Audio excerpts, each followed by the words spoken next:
نرمی اور رفق جس چیز میں بھی ہوتی ہے اس کو مزین کر دیتی ہے۔ مسلم شریف کی روایت ہے، اما عائشہ رضی اللہ عنہا راوی ہیں، فرماتی ہیں کہ نبی اکرم صلی اللہ علیہ وسلم نے فرمایا ان الرفق لا يكون في شيء الا زانه ولا ينزع من شيء الا شانه۔ رفق، نرمی، نرم خوئی کسی بھی چیز میں ہوتی ہے تو اس کو مزین کر دیتی ہے، اور کسی چیز سے بھی اس خوبصورت عادت کو اگر نکال دیا جائے، یعنی اس کے اندر نہ ہو، تو وہ عیب زدہ ہو جاتی ہے وہ چیز۔ اس حدیث میں رفق، نرمی، اس کی فضیلت بتلائی گئی ہے، اور یہ حدیث اس موقع کی ہے جیسے کہ اما عائشہ رضی اللہ عنہا نے دوسری روایتوں میں بیان کیا ہے کہ انہوں نے ایک بار ایک اونٹ پہ سوار تھیں، تو اس کے تیز نہ چلنے کی وجہ سے انہوں نے اس کو زد و کوب کرنا شروع کیا، مارنا شروع کیا۔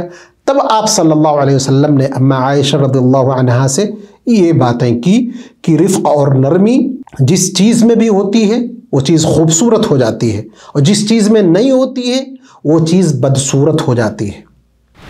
کلمات کے معنی،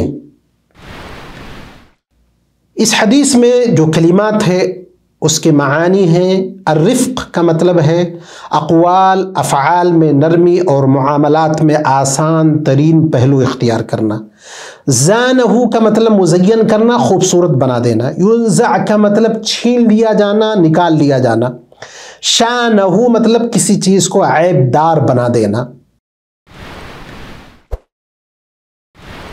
حدیث کی راوی مشہور ام المؤمنین اما عائشہ رضی اللہ عنہا ہے، ان کے بارے میں چند چیزیں گزر چکی ہیں۔ چند چیزیں یہ ہیں کہ آپ بہت زیادہ صیام و قیام، صدقہ و خیرات میں مشہور تھیں، جیسا کہ روایت میں آتا ہے کہ معاویہ رضی اللہ عنہ نے ان کے پاس 1,00,000 درہم بھیجے تو انہوں نے سب خرچ کر دیا اور 1 درہم بھی باقی نہ چھوڑا۔ ان کی لوڈی نے آ کر کے کہا کہ اگر ہمارے لیے آپ نے گوشت خرید لیا ہوتا جس سے آپ افطاری کرتی تو بڑا اچھا ہوتا۔ تو آپ نے کہا اگر تم مجھے یاد دلاتی تو میں باقی بچا دیتی۔ یعنی اتنا زیادہ خرچ کرنے میں، انفاق فی سبیل اللہ کا یہ جذبہ تھا۔ ان کے بھتیجے قاسم کہتے ہیں کہ جب میں صبح کرتا تو سب سے پہلے اپنی پھوپھی کے پاس اما عائشہ کے پاس جاتا تاکہ ان کو سلام کر سکوں۔ تو ایک دن میں گیا تو میں نے دیکھا کہ وہ نفلی نماز پڑھ رہی ہیں اور آیت کریمہ فمن اللہ علینا ووقانا عذاب السموم کی تلاوت کر رہی ہیں اور دعا کر رہی ہیں، رو رہی ہیں، دہرا رہی ہیں۔ وہ کہہ رہے ہیں کہ میں کھڑا رہا یہاں تک کہ میں تھک گیا تو میں بازار چلا گیا۔ بازار سے واپس آنے کے بعد بھی میں نے دیکھا کہ اسی آیت کو وہ دہرا رہی ہیں۔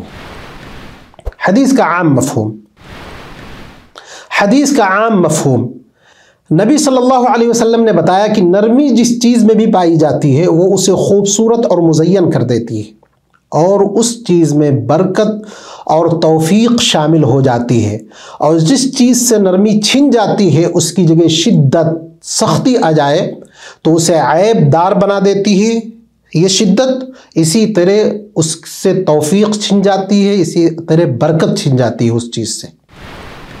حدیث کے فوائد، تمام معاملات میں نرمی اختیار کرنا مستحب ہے، اور نرمی اختیار کرنے کا مطلب یہ نہیں ہے کہ برائیوں سے بھی انسان چشم پوشی کر جائے، نہیں، حلال حدود میں رہتے ہوئے انسان جتنا بھی نرم ہو سکے اس کو ہونا چاہیے۔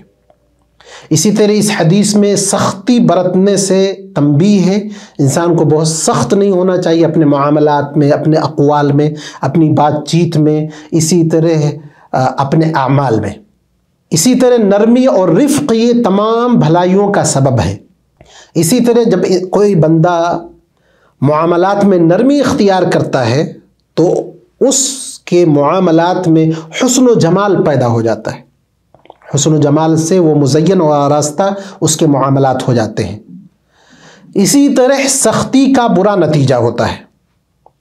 اگر کسی چیز کے اندر سختی آ جاتی ہے، کوئی شخص ہے جو سخت ہی ہے، نرمی اس کے اندر دور دور تک نہیں ہے، تو وہ شخص کتنا بھی چہرے سے خوبصورت ہو لیکن اس برے خلق اور عادت کی وجہ سے وہ بدصورت ہو جاتا ہے۔